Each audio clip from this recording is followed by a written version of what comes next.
آپ اکیلے اپنی چارپائی پہ بستر کے اندر منہ دے کے بھی درد سے کہیں گے نا معاف کر دے تو وہ تو مہربانی بڑا ہے۔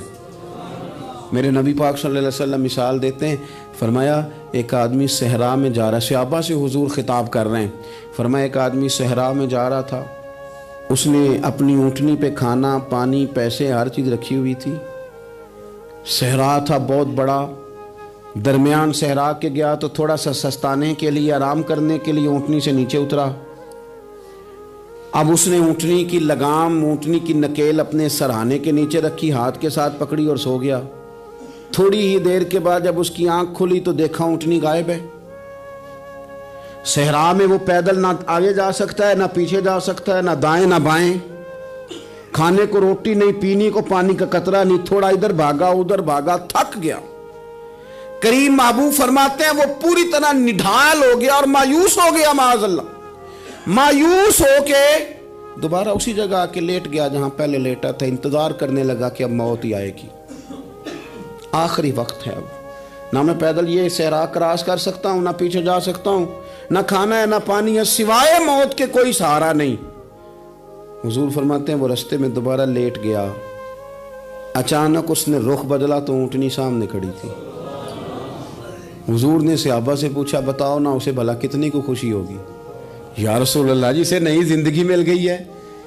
آپ دیکھیں نا سارے ڈاکٹروں نے کہہ دیا کہ اس کے تو گردے معدہ جگر ہر چیز ختم ہے، گھر لے جاؤ خدمت کرو، ہر طرف پریشانی ہے۔ وہ بندہ بھی سمجھ گیا ہے کہ آخری وقت آ گیا، کل جاؤں پرسوں جاؤں، تیاری ہو گئی، سب لوگ آ گئے، باہر والے بھی آ گئے، یہ ماحول ایک عجیب رنگ اختیار کر گیا۔ اچانک ایک ڈاکٹر نے آ کے کہا نہیں نہیں غلطی لگ گئی تھی۔ مجھے بتائیے انداز کیا ہوتا ہے؟ بغیر دوائی کے بندہ اٹھ کے کھڑا نہیں ہو جاتا، او میں تو بچ گیا ہوں۔ نبی پاک صلی اللہ علیہ وسلم فرمانے لگے اس کی اونٹنی مل گئی، بتاؤ بھلا اسے کتنی خوشی ہوگی؟ یا رسول اللہ وہ تو دوبارہ دنیا میں آ گیا۔ حضور فرمانے لگے اسے کچھ بھی خوشی نہیں ہوئی۔ جب کوئی رب کا گناہگار بندہ آ کے توبہ کرتا ہے، رب کو اس سے کئی گنا زیادہ خوشی ہوتی ہے۔ میرا بندہ آ گیا ہے، میرا بندہ آ گیا ہے، میرے گھر آ گیا۔ اس نے آنسو بہائے ہیں، اس نے کہا اللہ میں تیرا ہی ہوں، تیرا ہی رزق کھاتا ہوں، تیری ہی زمین پہ رہتا ہوں، تیرے نام سے میری سانسیں چلتی ہیں۔ وہ آ گیا۔ فرمایا اس اونٹنی والے سے زیادہ رب کو خوشی ہوتی ہے جب گناہگار آ کے توبہ کرتا ہے۔ گناہگاروں کے آنسو اس کی بارگاہ میں بڑے مقبول ہیں، لیکن ہم رسم ادا کرتے ہیں، توبہ نہیں کرتے۔ ہم اپنے آپ کے ساتھ دھوکہ کرتے ہیں، جھوٹ بولتے ہیں۔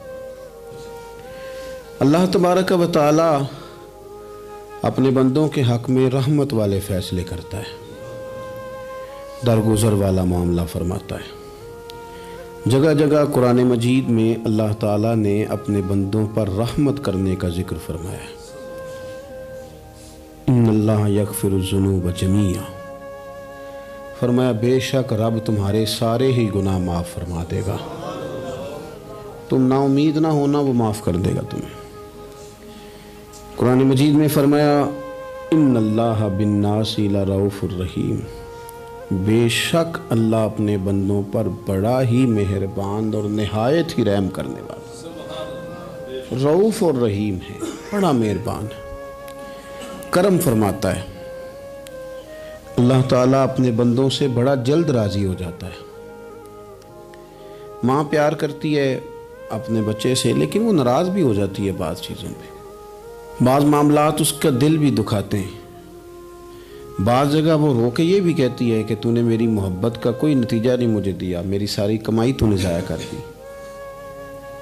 والد بہت ساری جگہوں پہ ناراض ہوتا ہے، شکوہ کرتا ہے، کہتا ہے میری بیماریوں کی، پریشانیوں کی، بڑھاپے کی، کمزوریاں کا سبب بیٹے تو ہی بن گیا، یہ ساری تکلیفیں تو ٹھیک ہو جائیں تو میری شاید عمر بھی بڑھ جائے، صحت بھی ٹھیک ہو جائے، میں زیادہ دیر جوان رہ سکوں۔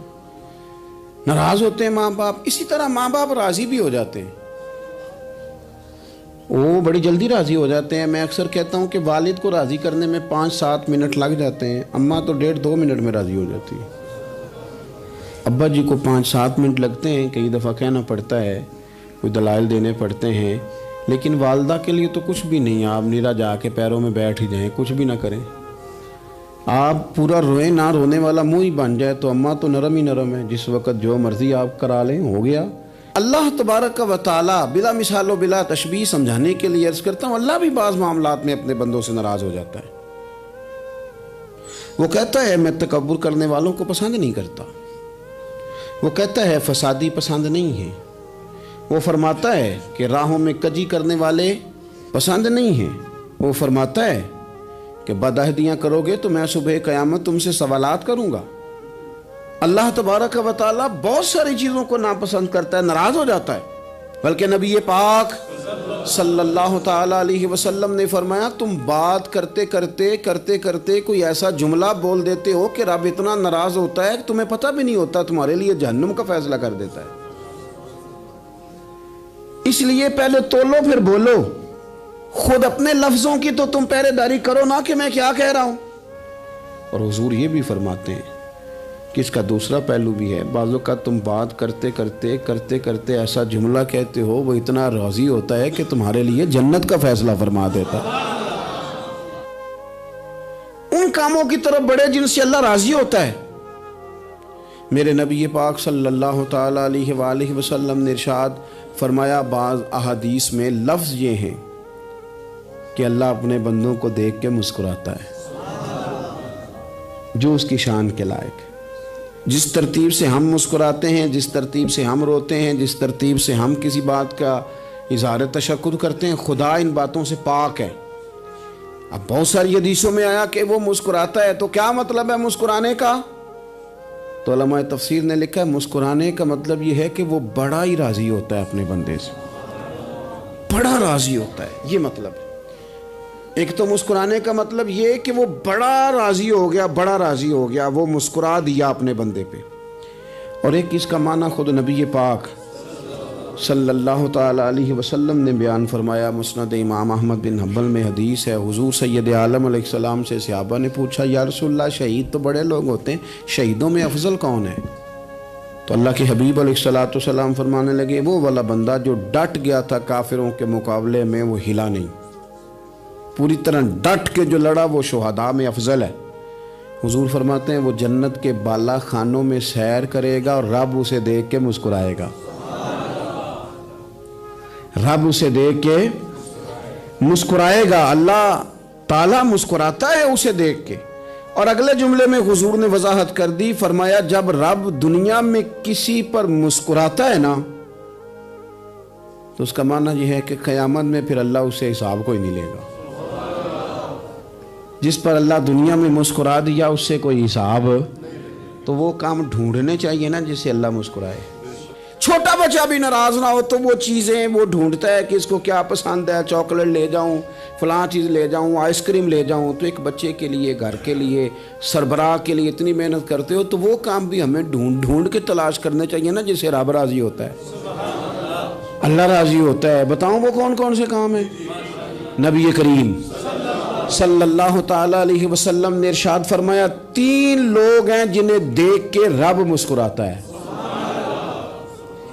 یا رسول اللہ صلی اللہ علیہ وسلم وہ کون کون سے؟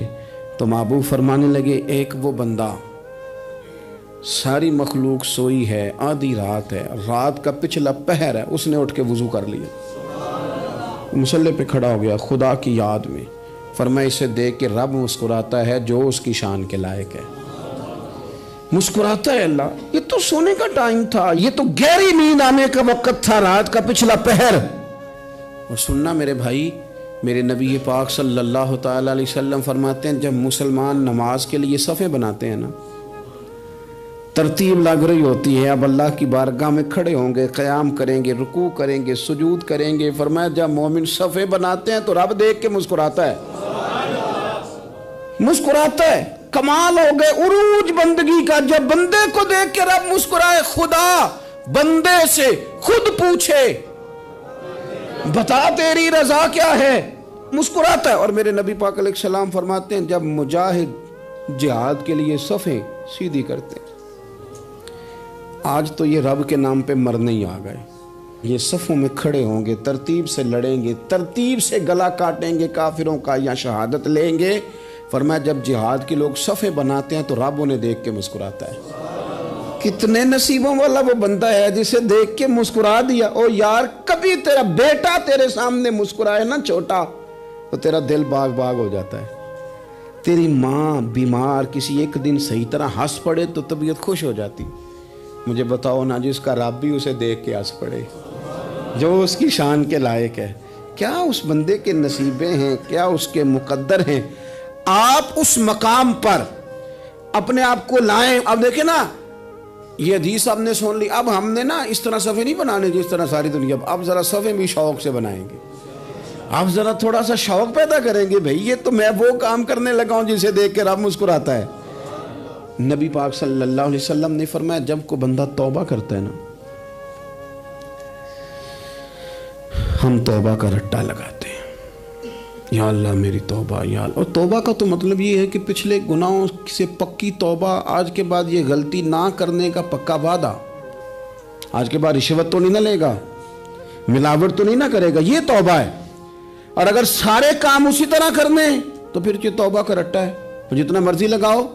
حضرت علی بن ربیعہ رضی اللہ تعالیٰ عنہ فرماتے ہیں میں مولا علی کے ساتھ تھا, مقام حرہ کی طرف جا رہے تھے, حضرت علی نے ہاتھ اٹھا کے دعا مانگی ہماری تعلیم کے لیے, ورنہ حضرت علی ہم صحابہ کو محفوظ عن الخطا تو مانتے ہیں نا.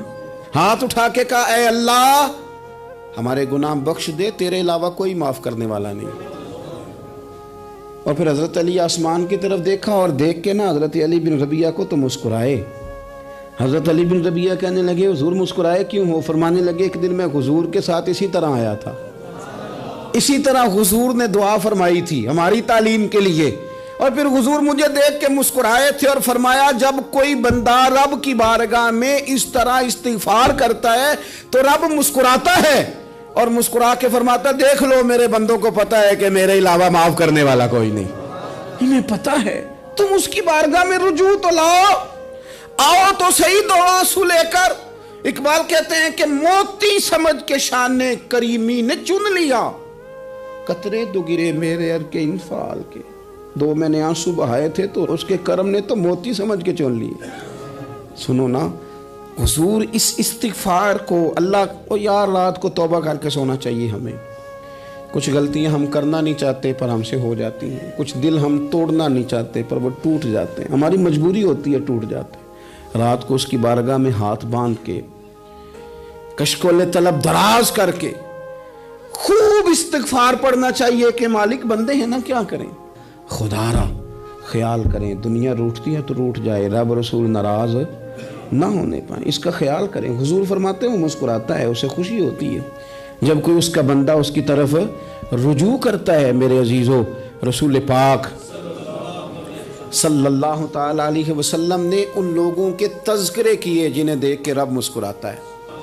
نبی پاک صاحب الالاق صلی اللہ تعالی علیہ وسلم فرماتے ہیں, مسند امام احمد بن حنبل دیکھیے, فرمایا رب اس وقت بڑا ہی مسکرائے گا جب قاتل بھی جنت میں جائے گا, مقتول بھی جنت میں جائے گا. یا رسول اللہ مقتول تو گیا, یہ قاتل کیسے چلا گیا؟ حضور فرماتے ہیں جائے گا, اور جائے گا اور رب مسکرائے گا جو اس کی شان کے لائق ہے. یا رسول اللہ کس طرح؟ تو نبی پاک صلی اللہ علیہ وسلم فرمانے لگے اس نے ایک مومن کو قتل کیا تھا, وہ شہید ہو کے جنت میں چلا گیا. اب اللہ نے بعد میں اسے توبہ کی توفیق دے دی. پہلے اس نے کلمہ پڑھا, پھر یہ میدان میں اترا, کافروں سے لڑا, یہ شہید ہوا, رب نے اسے بھی جنت دے دی. قاتل بھی جنت میں, مقتول بھی جنت میں. اور بات اتنی انوکھی ہے کہ رب دیکھ کے مسکرا رہا ہے جو اس کی شان کے لائق ہے. ہم جلدی میں ہیں, ہم انتظار نہیں کر رہے کہ شاید توبہ کر جائے, ہم انتظار نہیں کر رہے. لیکن میرے عزیز اتنی جلدی نہ کریں. سوچوں کا صاف ہونا, ذہنوں کا پاک ہونا, اور لوگوں کے بارے میں گمان کا اچھا ہونا. آپ کسی نفسیات کے ڈاکٹر کے پاس چلے جائیں, اسے کہیں ٹینشن بڑی ہے, میں ان کے مضامین پڑھتا رہتا ہوں, وہ سب سے پہلا سبق آپ کو یہ پڑھائیں گے کہ اچھا سوچا کریں. اچھا سوچنے سے بندہ تندرست رہتا ہے. کس سے بندہ تندرست رہتا ہے؟ ہیں جی واقعی رسول کائنات سرور دو عالم صلی اللہ تعالی علیہ وسلم فرماتے ہیں کہ اللہ مسکراتا ہے. سنو, نبی پاک صلی اللہ علیہ وسلم کے پاس مہمان آ گیا, بخاری مسلم ہے.